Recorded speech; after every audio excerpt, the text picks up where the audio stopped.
నమస్కారం వార్తలకు స్వాగతం ముందుగా ముఖ్యాంశాలు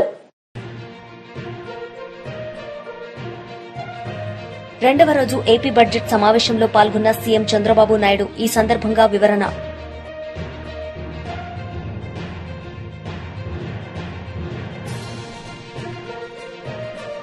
బయో ఏషియా సదస్సులో పాల్గొన్న సీఎం రేవంత్ రెడ్డి ఈ సందర్భంగా ప్రసంగం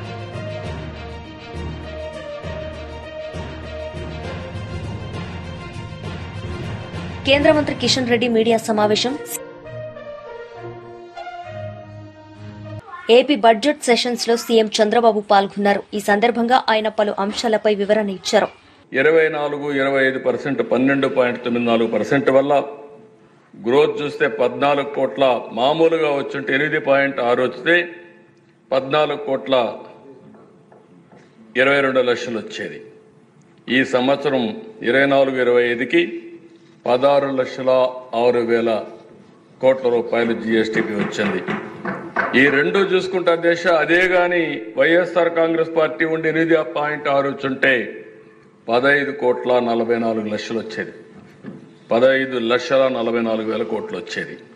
అంటే ఒక సంవత్సరం వైఎస్ఆర్ కాంగ్రెస్ పార్టీకి ఎన్డీఏ ప్రభుత్వానికి వ్యత్యాసం చూస్తే 62,000 కోట్ల రూపాయలు అదనంగా జీఎస్టీపీ సాధించే పరిస్థితికి వచ్చారు. అంటే సంపద ఎప్పుడొస్తుందో దిశ ఆ రోజు ఆదాయం పెరుగుతుంది, ప్రభుత్వానికి ఆదాయం పెరుగుతుంది, ప్రజల దగ్గర తలసరి ఆదాయం పెరుగుతుంది, వాళ్ళకు పర్చేసింగ్ కెపాసిటీ వచ్చే పరిస్థితికి వస్తుంది. Next slide. ఈ స్లైడ్ మీరు చూస్తే దిశ 14-15 నుంచి 18-19 వరకు 5 సంవత్సరాలు తెలుగుదేశం పార్టీ హయాంలో 13.5% గ్రోత్ రేట్. అదే వైఎస్ఆర్ కాంగ్రెస్ పార్టీని చూస్తే 10.32% వచ్చి తగ్గిపోయింది. దీనివల్ల ఏం జరిగిందని నెక్స్ట్ స్లైడ్కి వెళ్తే దిశ మీరు ఇయర్ వారీగా వేసాం. ఈ లెక్కలన్నీ మనం ఎక్కడికక్కడ డిపార్ట్మెంట్ పంపిస్తే గవర్నమెంట్ ఆఫ్ ఇండియా దీన్ని కన్ఫర్మ్ చేసే పరిస్థితికి వస్తారు. అదే ఇక్కడ చూస్తే ఈ సినారియోలో తెలుగుదేశం పార్టీ అధికారంలో ఉండుంటే 13.5% గ్రోత్ రేట్ వచ్చినా ఈరోజు మీరు చూసినప్పుడు కింద చూస్తే యాక్చువల్గా గ్రోత్ అయింది ఆ రోజు 23-24కి 14,22,000 కోట్లు. అదే కానీ 13.5% గ్రో అయితే నెక్స్ట్ మీరు చూస్తే 16,46,000 కోట్ల రూపాయలు గ్రోత్ వచ్చేది. దీనివల్ల డిఫరెన్స్ 5 సంవత్సరాల్లో 2,24,000 కోట్ల రూపాయలు డిఫరెన్స్. అంటే 5 సంవత్సరాల్లో కలిస్తే 7,24,000 కోట్ల రూపాయలు అదనంగా జీఎస్టీపీ వచ్చిండేది. దీనివల్ల అధ్యక్ష మీరు ఒకసారి చూస్తే రాష్ట్రానికి 76,195 కోట్ల రూపాయలు అదనంగా ఆదాయం వచ్చేది. ఈ 76,000 కోట్లు వచ్చుంటే సంక్షేమ కార్యక్రమాలు కానీ తిరిగి అప్పులు చేసే కార్యక్రమం లేకుండా చేసేదానికి అవకాశం వస్తుంది. అదే అధ్యక్ష తెలుగుదేశం పార్టీ ప్లాన్ చేసింది 15% గ్రోత్ అనుకున్నాం. ఈ సంవత్సరం మళ్ళీ 12.94% గ్రోత్ వచ్చింది. రాబోయే సంవత్సరం నుంచి 15% సాధించాలనుకుంటున్నాం. అది కానీ మనం చేసుంటే అధ్యక్ష ఈరోజు ఇంకా 94,856 కోట్ల రూపాయలు అదనంగా జీఎస్టీపీ వచ్చేది. అంటే ఎందుకు చెప్తున్నానంటే అధ్యక్ష ఇవన్నీ మనం దీనివల్ల ప్రభావం ఏంటంటే నెక్స్ట్ స్లైడ్లో మీరు చూస్తే పర్ క్యాపిటా ఇన్కంలో మీరు చూస్తే మామూలుగా వచ్చుంటే కానీ వీళ్ళు వచ్చిన తర్వాత చూసినప్పుడు 13.5%తో మనం గ్రో అయితే 41,706 కోట్ల రూపాయలు అదనంగా ప్రతి సంవత్సరం తలసరి ఆదాయం పెరిగేది. ఈరోజు మనం 10,000 15,000 ఇవ్వడం కాదు, ప్రజల ఆదాయం పెంచాలి. అదే మరి ప్రభుత్వం యొక్క వనరులు పెంచాలి. ఇది పెంచుంటే ఇలాంటి పరిస్థితి వచ్చేది కాదు. అదే కానీ 15% పెరిగితే అదనంగా 60,000 కోట్ల రూపాయల ఆదాయం వచ్చేది. మాజీ మంత్రి కన్నబాబు మీడియా సమావేశం నిర్వహించారు. ఈ సందర్భంగా ఆయన మాట్లాడారు. చంద్రబాబు నాయుడు గారిని ముఖ్యమంత్రిగా వాళ్ళే ప్రకటించుకుని సాక్షాత్తు ఆనాటికి సభానాయకుడిగా ఉన్న ఆయన బొమ్మ పెట్టి గెలిచిన నాయకులు కనీసం ఎన్టీ రామారావుకి మైక్ ఇవ్వలేదు. వీళ్ళ సభా మర్యాదల గురించి లెక్చర్లు కొడుతున్నారు. పోనీ గవర్నర్లకి గౌరవాలు గురించి మాట్లాడుతున్నారు. ఇప్పుడు మీకు బాగా గుర్తుంటే 2009, 2014 మధ్య ఆ సభలో నేను కూడా ఆ రోజు శాసనసభ్యుడిగా ఉన్నా. ఆ సభలో ఆనాటి తెలుగుదేశం పార్టీ శాసనసభ్యుడిగా ఉన్న రేవంత్ రెడ్డి గారు, ఈరోజు ఆయన తెలంగాణకు ముఖ్యమంత్రిగా ఉన్నారు. చంద్రబాబు నాయుడు గారి తరఫున చాలా కీలకంగా రాజకీయాలు చేసి చాలా హుషారుగా రాజకీయాలు చేసే నాయకుడిగా ఉండి ఆ రోజు నరసింహన్ గారు గవర్నర్గా ఉంటే ఆయన వైఖరికి నరసింహన్ గారే బిత్తరపోయి ఆ తర్వాత ఆగ్రహం వ్యక్తం చేశారు. ఈయన మైకులు విరుచుకుంటూ వెళ్ళి పోడియం దగ్గరికి వెళ్ళి పేపర్లు చింపి వీళ్ళందరూ ఆయన ముఖాన పేపర్లు కొట్టారు. మీరు కావాలంటే పాత వీడియోలు తీసుకుని చూడండి. అంతెందుకు, మొన్న సభలో రీసెంట్గా సభలో హరిచందన్ గారు గవర్నర్గా ఉన్నప్పుడు ఆయన ప్రసంగాన్ని ఏ విధంగా అడ్డుకున్నారు, ఏ విధంగా అల్లరి చేశారు, ఏ విధంగా గేలి చేశారు, ఏ విధంగా ఆయన్ని కించపరిచారో కళ్ళారా మేమందరం చూసాం. ప్లకార్డ్స్ ప్రదర్శించారు, పేపర్లు చింపి ముఖాన్న కొట్టారు, విజిల్స్ వేశారు, రకరకాల విన్యాసాలన్నీ చేశారు. వీళ్ళు వచ్చి సభలో గవర్నర్కి మర్యాద ఇవ్వలేదు వైఎస్ఆర్ పార్టీ సభ్యులు అన్నట్టుగా మాట్లాడుతున్నారు. నిన్న జరిగిన వైసీపీ బాయ్కట్, గవర్నర్ ప్రసంగాన్ని బాయ్కట్ చేసిన సంఘటనలో ఎక్కడైనా అవాంఛనీయ సంఘటన జరిగిందా? వైఎస్ఆర్ పార్టీ నాయకులు ప్రజాప్రతినిధులు ఎక్కడన్నా అవాంఛనీయంగా ప్రవర్తించారా? చెప్పండి. మీరు నిరసనగా వాకౌట్ చేసి వెళ్ళిపోవడం అనేది చాలా కాలం నుంచి ఆనవాయితీగా వస్తుంది. చాలా పార్టీలు చేస్తూనే ఉన్నాయి. ఈరోజు ఇదేదో గవర్నర్ గారికి అవమానం జరిగినట్టుగా, అది వైఎస్ఆర్ పార్టీ మాత్రమే చేసినట్టుగా, చంద్రబాబు నాయుడు గారి ప్రభుత్వం కానీ ఉన్నప్పుడు ఆయన పార్టీ నాయకులు, కార్యకర్తలు, లేదంటే వాళ్ళ ప్రజాప్రతినిధులు చాలా నిబంధనలకి నిబద్ధతతో అమలు చేసే మహాశక్తుల్లాగా మాట్లాడుతున్నారు. చెప్పేవాడు ఉంటే మేమందరం వింటున్నాం కదా అని చెప్పి. గవర్నర్ ప్రసంగానికి ధన్యవాదాలు తెలిపిన మంత్రి నారా లోకేష్ ఈ సందర్భంగా ఆయన మాట్లాడారు. మేమందరం వెళ్ళాం, ధర్నాలో పాల్గొని ఇక్కడ అందరం వెళ్ళాం అధ్యక్ష. ధర్నాలో మేము పాల్గొన్నాం అధ్యక్ష. కల్లారా మేము చూసాం, చాలా బాధేసాం. మాజీ ముఖ్యమంత్రి గారికి రావాలంటే పరదాలు కట్టుకునే పరిస్థితికి తీసుకొచ్చారు అధ్యక్ష. ఈరోజు హైదరాబాద్ చూస్తే ఎంతోమంది ముఖ్యమంత్రులు మారారు అధ్యక్ష, కానీ ఎవరు హైదరాబాద్ వ్యతిరేకంగా పనిచేయలే. కొంచెం స్పీడ్గా అభివృద్ధి చేయలేకపోయినా హైదరాబాద్ వ్యతిరేకంగా పనిచేయలేదు. కానీ ఇక్కడ ఏం జరిగింది అధ్యక్ష? అమరావతిని సర్వనాశనం చేశారు. అలా అని కర్నూలులో బెంచ్ తీసుకొచ్చారా? లేదు. అలా అని విశాఖపట్నంలో చెప్పుకునే స్థాయి కంపెనీలు తీసుకొచ్చారా? లేదు. దానివల్ల ఎవరు నష్టపోయారు అధ్యక్ష? నిరుద్యోగ యువకులు పెద్ద ఎత్తున నష్టపోయారు అధ్యక్ష. ఇంకో పక్కన అధ్యక్ష మన రోడ్లు ఈ రోజు అధ్యక్ష గుంటలు పూడ్చేదానికి 1000 కోట్లు అయిపోతుంది అధ్యక్ష. ఎందుకంటే 5 సంవత్సరాలు ఇన్వెస్ట్మెంట్ చేయలేదు, గుంటలు పూడ్చలేదు, కొత్త రోడ్లు వేయలేదు. దానివల్ల ప్రజలు తీవ్రంగా ఇబ్బంది పడ్డారు అధ్యక్ష. రోడ్లు పోయి దాని తర్వాత ఏకంగా ప్రతిపక్ష పార్టీల పైన, ప్రతిపక్ష నేతల పైన కేసులు అధ్యక్ష. నేను అడుగుతున్నా అధ్యక్ష, ఇంతమంది సభ్యులు ఇప్పుడు వాకౌట్ చేసి వెళ్ళారు, వైకాపా సభ్యులు. గత 8 నెలలుగా ఒక్క కేసు పెట్టారు అధ్యక్ష వాళ్ళ పైన. ఈరోజు హౌస్ లోకి వాళ్ళు దర్జాగా వస్తున్నారే. ఈ రోజు ఈ హౌస్ కు రావాలంటే మీరు రోడ్డు పైన దయచేసి గమనించండి అధ్యక్ష. గత ప్రభుత్వం కన్నా 80% పోలీసు తగ్గింది అధ్యక్ష. ఈరోజు 80% పోలీసు సభ్యులు తగ్గారు. రోడ్డు పైన పెద్ద బందోబస్తు లేదు, ప్రశాంతంగా ఒక ప్రశాంతమైన వాతావరణంలో ఈరోజు తిరుక్కునే పరిస్థితికి మనందరూ వచ్చాం అధ్యక్ష. అధ్యక్ష నా పైన 23 కేసులు పెట్టారు అధ్యక్ష. అటెంప్ట్ మర్డర్ కేసు పెట్టారు అధ్యక్ష నా పైన. SC/ST అట్రాసిటీస్ కేసు పెట్టారు నా పైన. ఇక్కడున్న హోంమంత్రి గారి పైన ఏకంగా SC కేసు పెట్టారు అధ్యక్ష. అనిత గారు చేసిన తప్పేంటి? అక్కడ పులివెందల్లో ఏకంగా ఒక దళిత మహిళ పైన అత్యాచారం జరిగింది. ఏం జరిగిందో తెలుసుకునే దానికి వెళ్ళినందుకు ఆమె పైన బయో ఏషియా సదస్సులో సీఎం రేవంత్ రెడ్డి పాల్గొన్నారు. ఈ సందర్భంగా ఆయన ప్రసంగించారు. $1 trillion in next 10 years. The core urban area will become a service only city and aim for net zero. This is where we are creating future city, AI city, and many other big projects. Hyderabad is now the EV capital of India, with the highest sales of EV in entire country. I am replacing 3,000 RTC public transport buses with electric vehicles. Outside this core urban area, I wanted to develop one of the world's largest manufacturing hubs. I want to make it my offer to the world for its China plus one need. We will connect these two rings with several radial roads. These will help us create manufacturing clusters for different verticals.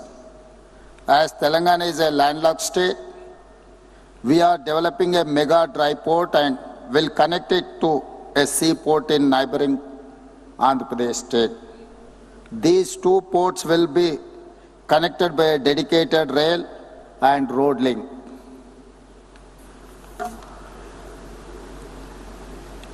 In this larger framework, we are excited to have this BioAsia conference. I want to express my vision today.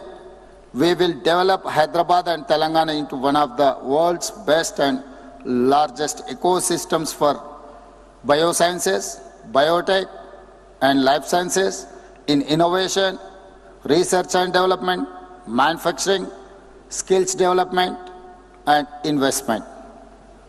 Yesterday, we welcomed Amazon to Hyderabad. This is proof of how vibrant our ecosystem is and how friendly our policies are. I know some of the biggest names and greatest minds are here from the industry. Together, I hope all of you use this as a platform for great collaborations. My government is committed to providing you with the perfect ecosystem that includes policy, infrastructure, and support. BRS పార్టీలో చేరిన station Ghanpur నియోజకవర్గానికి చెందిన పలువురు కాంగ్రెస్ నాయకులు ఈ సందర్భంగా మాజీ మంత్రి కేటీఆర్ మాట్లాడారు. ఎన్నికలు వస్తాయి, బరాబర్ గిరిగీసి కొట్లాడాలే, వీళ్ళ సంగతి ఏందో చూపెట్టాలి. దయచేసి నేను మిమ్మల్ని కోరేది ఒకటే, ప్రజలకు కూడా ఇప్పుడిప్పుడే అర్థమవుతున్నది, మోసపోయినామని అర్థమైంది. మనకు ఓటైన వాళ్ళు కూడా ఇప్పుడు బాధపడతాను. ఇక బయటికి చెప్పుకోలేరు ఇమ్మీడియట్గా, కానీ కొద్దిగా టైం పడుతుంది, కానీ బాధపడతాను. కానీ ఇది మంచిదే, మనకు ఇది ఖచ్చితంగా మన మంచికే. ఎందుకంటే ప్రజలకు కూడా తెలిసి రావాలి. అప్పుడప్పుడు గాడిదని చూస్తేనే గుర్రం విలువ తెలుస్తుంది, చీకటిని చూస్తేనే వెలుగు విలువ కూడా తెలుస్తుంది, రేవంత్ రెడ్డిని చూస్తేనే కేసీఆర్ విలువ కూడా ఇలా అర్థమవుతుంది. ఇది వాస్తవం. కేసీఆర్ ఉన్నప్పుడు మంచిగా బ్రహ్మాండంగా పడుతుండే, టంగు టింగ్ అనుకుంటా మంచిగా రైతు బంధు పడుతుండే. మరి ముఖ్యమంత్రి గారిగా సేమ్ టింగు టింగ్ అంటే బాగుండదు కదా, అందుకే ఏమనుకున్నాడు, టకీ టకీ అని మొదలుపెట్టాడు.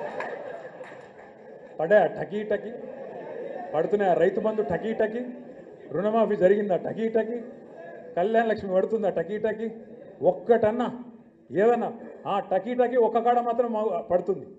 ఎక్కడ? ఢిల్లీలో మాత్రం మోగుతుంది టకీ టకీమని. ఇడికెళ్ళి సంచులు మోయాలి, ఢిల్లీలో ముఠ చెప్పాలి, పదవిగా పడుకోవాలి. గంతే కదా, ఒక్కటే ఉన్నది టకీ టకీ అని దోసుకోవాలి. ఇక్కడ బిల్డర్ల కాడ, కాంట్రాక్టర్ల కాడ, భూముల సెటిల్మెంట్ల కాడ గదే పని. ఏం చెప్తురా 14-15 నెలలకెళ్ళి అంటే కదా ఒక్కటే పని మాత్రం జోరుగా నడుస్తూ ఉన్నది. ఒక్క మాట దయచేసి ఇక్కడికి వచ్చిన మా తమ్ముళ్ళు ఆలోచించాలి, ముఖ్యంగా చదువుకున్న పిల్లలు. కేసీఆర్ ప్రభుత్వాన్ని ఇదే రేవంత్ రెడ్డి ఒకసారి కాదు, ఒక 100 సార్లు అన్నాడు, 1000 సార్లు అన్నాడు. అప్పుల పాలు చేసిపోయినా ఆ రాష్ట్రాన్ని, అప్పుల పాలు చేసిండు, ఆగం చేసిండు, నాశనం చేసిండు అని మాట్లాడండి. మేము మొత్తం పురుజ లెక్క తీసి చెప్పినాం మొన్న అసెంబ్లీలో. ఏం చెప్పినాం? మొత్తం 10 ఏళ్ల కాలంలో తెలంగాణ వచ్చినాక కేసీఆర్ ప్రభుత్వం చేసిన అప్పు సంవత్సరానికి 41,000 కోట్లు, సంవత్సరానికి 41,000 కోట్లు. సరే, కేసీఆర్ ప్రభుత్వం అప్పు చేసింది. అప్పుతో ఏం చేసింది అంటే, కేసీఆర్ ప్రభుత్వం అప్పటిదాకా ఘోరాతి ఘోరంగా ఉన్న కరెంటు వ్యవస్థను మంచిగా చేసింది. 24 గంటల కరెంట్ ఇచ్చేటట్టు అద్భుతంగా, రైతులకు ఉచితంగా ఇచ్చేటట్టు అద్భుతమైన ఏర్పాట్లు చేసింది. సబ్స్టేషన్ లేని కాడ సబ్స్టేషన్ కట్టినాం, లైన్లు వేయాల్సిన కాడ లైన్లు వేసినాం, పోల్స్ వేయాల్సిన కాడ పోల్స్ వేసినాం, ట్రాన్స్ఫార్మర్ పెట్టాల్సిన కాడ ట్రాన్స్ఫార్మర్ పెట్టినాం, కరెంటు బాగా చేసినాం. అద్భుతమైన ప్రాజెక్టు కాళేశ్వరం, మొత్తం భారతదేశంలో కాదు ప్రపంచంలో అతిపెద్ద లిఫ్ట్ ఇరిగేషన్ ప్రాజెక్టు. అగో కాళేశ్వరం ప్రాజెక్టు కట్టేందుకు అప్పు చేసినాం, భవిష్యత్తు మీద పెట్టుబడి పెట్టినాం.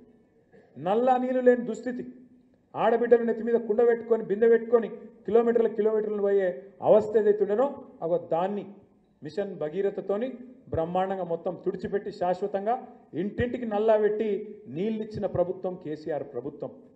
73,000 కోట్ల రూపాయలు, ఒకసారి కాదు 2 సార్లు కాదు, 12 సార్లు 12 కాలాలు. కేంద్ర మంత్రి కిషన్ రెడ్డి మీడియా సమావేశం నిర్వహించారు. ఈ సందర్భంగా పలు అంశాలపై ఆయన మాట్లాడారు. ఎప్పుడు కావాలన్నా ఇచ్చేటువంటి బాధ్యత కేంద్ర ప్రభుత్వాన్ని చెప్పి నడ్డా గారు చెప్పడం జరిగింది. వెంటనే నిన్న నేను చెప్పిన తర్వాత రాష్ట్ర ప్రభుత్వ అధికారులతో మాట్లాడడం జరిగింది. కొంతమంది అధికారులు సార్ మా రాష్ట్రంలో కొరత లేదు, మాకు కొరత ఉన్న విషయం కూడా తెలియదని చెప్పి నిర్లక్ష్యంగా జవాబు చెప్పిన విషయాన్ని కూడా ఈ సందర్భంగా మనం చేస్తున్నాం. గతంలో కాంగ్రెస్ నేతృత్వంలో యూపీ అధికారం ఉన్నప్పుడు మోడీ గారు ప్రధానమంత్రి కాకముందు దేశవ్యాప్తంగా రైతుల కొరత ఉండేది. ఈరోజు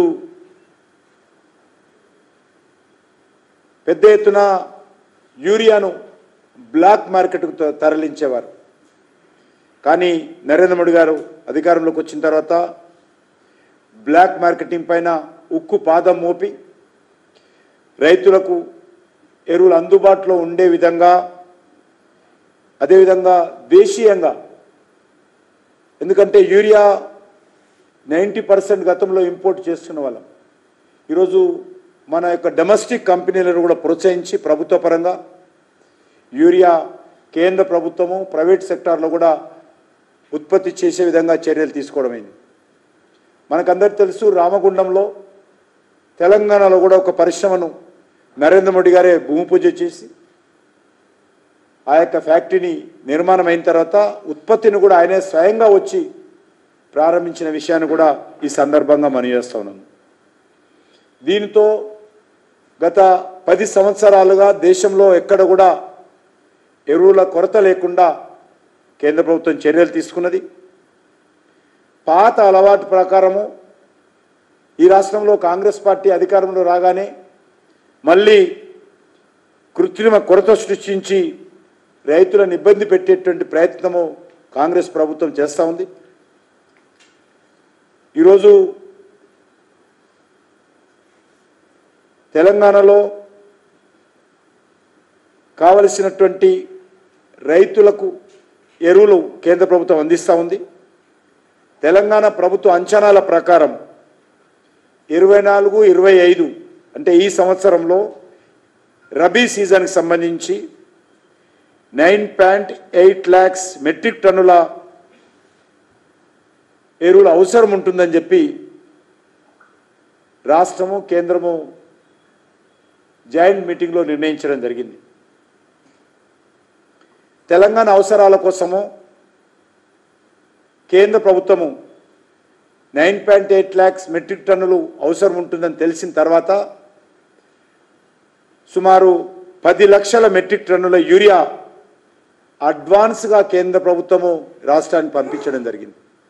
అంటే రాష్ట్రం అడిగిన దానికంటే అదనంగా ఈ యొక్క తెలంగాణ రాష్ట్రానికి కేటాయింపులు ఇచ్చాం. 10.02 మెట్రిక్ టన్స్ 1 అక్టోబర్ 2024 నుంచి 22 ఫిబ్రవరి 2025 వరకు, అంటే 2 రోజుల క్రితం వరకు కూడా మరి తెలంగాణలో యూరియా అందుబాటులో ఉంది.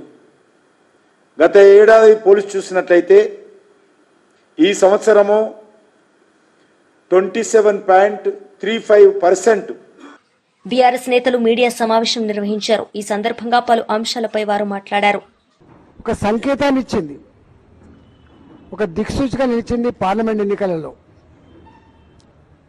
టీఆర్ఎస్ పార్టీని 9.5 సంవత్సరాలు చూసినాం. కాంగ్రెస్ పార్టీని అనేక సంవత్సరాలు చూసినప్పటికి కూడా మళ్ళీ కొత్త తెలంగాణ ఇచ్చిన పార్టీగా ముందుకు వస్తుందని చెప్తే ఆ పార్టీకి ఓటేసి గెలిపించడం. కానీ కేసీఆర్ నిజస్వరూపం తెలడానికి 9 సంవత్సరాలు పడితే రేవంత్ రెడ్డి నిజస్వరూపం తెలడానికి 9 నెలలే పట్టిందని చెప్పి ఈ రెండు పార్టీలు మాకొద్దు, నరేంద్ర మోడీ గారు దేశ ప్రధానమంత్రిగా ఉండాలి అనేటువంటి నిర్ణయం తీసుకొని పార్లమెంట్ ఎన్నికల్లో భారతీయ జనతా పార్టీకి 35% ఓట్లేసి గెలిపించి 8 పార్లమెంట్ స్థానాలు ఇచ్చినటువంటి చరిత్ర మన కళ్ళ ముందు ఉంది. కాబట్టి ఆ తదుపరి వచ్చినటువంటి 2 టీచర్ ఎమ్మెల్సీ, 1 పట్టభద్రుల ఎమ్మెల్సీకి ఎన్నికలు జరుగుతున్న సందర్భంలో ప్రజల నిర్ణయాన్ని, ప్రజల యొక్క ఆలోచనని బలపరిచే విధంగా మీ తీర్పు ఉంటుందని చెప్పి మేము భావిస్తా ఉన్నాం. సమస్యల గురించి ప్రస్తావించాలంటే 317 జీవో తెచ్చి టీచర్లకు కంటి మీద కొనుక్కు లేకుండా చేసి, భార్యో కాడ భర్తో కాడ, ఇల్లో కాడ, స్కూలో కాడ, పుట్టిన జిల్లా ఒకటి, పనిచేసే జిల్లా ఒకటి, నరకం చూపించిండు. ఈ టీచర్ లోకానికి ఆనాడు కాంగ్రెస్ పార్టీ హామీ ఇచ్చింది, వెంటనే సరి చేస్తామని చెప్పిండు. తెచ్చిన పార్టీ నిలబడితే ఎన్నికల్లో ఇవాళ దీన్ని రద్దు చేస్తాం, సరి చేస్తామన్న కాంగ్రెస్ పార్టీ కూడా టీచర్ల దగ్గరికి పోయే ముఖం లేక చెల్లక డైరెక్ట్గా వాళ్ళ అభ్యర్థులు పెట్టలేదు. కాబట్టి ఇవాళ టీచర్లు కానీ లెక్చరర్లు కానీ మీ సమస్యలు ఏవైతున్నాయో 317 జీవో కావచ్చు, సిపిఎస్సి పెన్షన్ విధానం కావచ్చు, రిటైర్ అవుతున్న ఉద్యోగులకి బెనిఫిట్స్ కావచ్చు, 3 డిఏల జాగాలో 5 డిఏల పెండింగ్ కావచ్చు. ఎంపీ ఈటెల రాజేందర్ మీడియా సమావేశం నిర్వహించారు. ఈ సందర్భంగా ఆయన మాట్లాడారు. ముందుకొస్తానని చెప్తే ఆ పార్టీకి ఓటేసి గెలిపించడం, కానీ కేసీఆర్ నిజస్వరూపం తెలడానికి 9 సంవత్సరాలు పడితే రేవంత్ రెడ్డి నిజస్వరూపం తెలడానికి 9 నెలలే పట్టిందని చెప్పి ఈ రెండు పార్టీలు మాకొద్దు, నరేంద్ర మోడీ గారు దేశ ప్రధానమంత్రిగా ఉండాలి అనేటువంటి నిర్ణయం తీసుకొని పార్లమెంట్ ఎన్నికల్లో భారతీయ జనతా పార్టీకి 35% ఓట్లేసి గెలిపించి 8 పార్లమెంట్ స్థానాలు ఇచ్చినటువంటి చరిత్ర మన కళ్ళ ముందు ఉంది. కాబట్టి ఆ తదుపరి వచ్చినటువంటి 2 టీచర్ ఎమ్మెల్సీ, 1 పట్టభద్రుల ఎమ్మెల్సీకి ఎన్నికలు జరుగుతున్న సందర్భంలో ప్రజల నిర్ణయాన్ని, ప్రజల యొక్క ఆలోచనని బలపరిచే విధంగా మీ తీర్పు ఉంటుందని చెప్పి మేము భావిస్తా ఉన్నాం. సమస్యల గురించి ప్రస్తావించాలంటే 317 జీవో తెచ్చి టీచర్లకు కంటి మీద కొనుక్కు లేకుండా చేసి, భార్యో కాడ భర్తో కాడ, ఇల్లో కాడ, స్కూలో కాడ, పుట్టిన జిల్లా ఒకటి, పనిచేసే జిల్లా ఒకటి, నరకం చూపించిండు. ఈ టీచర్ లోకానికి ఆనాడు కాంగ్రెస్ పార్టీ హామీ ఇచ్చింది, వెంటనే సరి చేస్తామని చెప్పిండు. తెచ్చిన పార్టీ నిలబడితే ఎన్నికల్లో ఇవాళ దీన్ని రద్దు చేస్తాం, సరి చేస్తామన్న కాంగ్రెస్ పార్టీ కూడా టీచర్ల దగ్గరికి పోయే ముఖం లేక చెల్లక డైరెక్ట్గా వాళ్ళ అభ్యర్థులు పెట్టలేదు. కాబట్టి ఇవాళ టీచర్లు కానీ లెక్చరర్లు కానీ మీ సమస్యలు ఏవైతున్నాయో 317 జీవో కావచ్చు, సిపిఎస్సి పెన్షన్ విధానం కావచ్చు, రిటైర్ అవుతున్న ఉద్యోగులకి బెనిఫిట్స్ కావచ్చు, 3 డిఏల జాగాలో 5 డిఏల పెండింగ్ కావచ్చు. మీకు ఇస్తాను. వార్తలు ముగించే ముందు ముఖ్యాంశాలు మరోసారి. 2వ రోజు ఏపీ బడ్జెట్ సమావేశంలో పాల్గొన్న సీఎం చంద్రబాబు నాయుడు. ఈ సందర్భంగా వివరణ.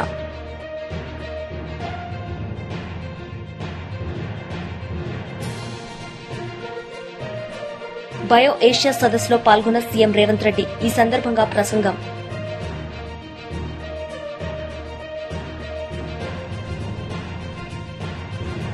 కేంద్ర మంత్రి కిషన్ రెడ్డి మీడియా సమావేశం. ఈ వార్తలు ఇంతటితో సమాప్తం. తిరిగి ప్రసారమయ్యే వార్తల్లో మళ్లీ కలుద్దాం. అంతవరకు సెలవు. నమస్తే.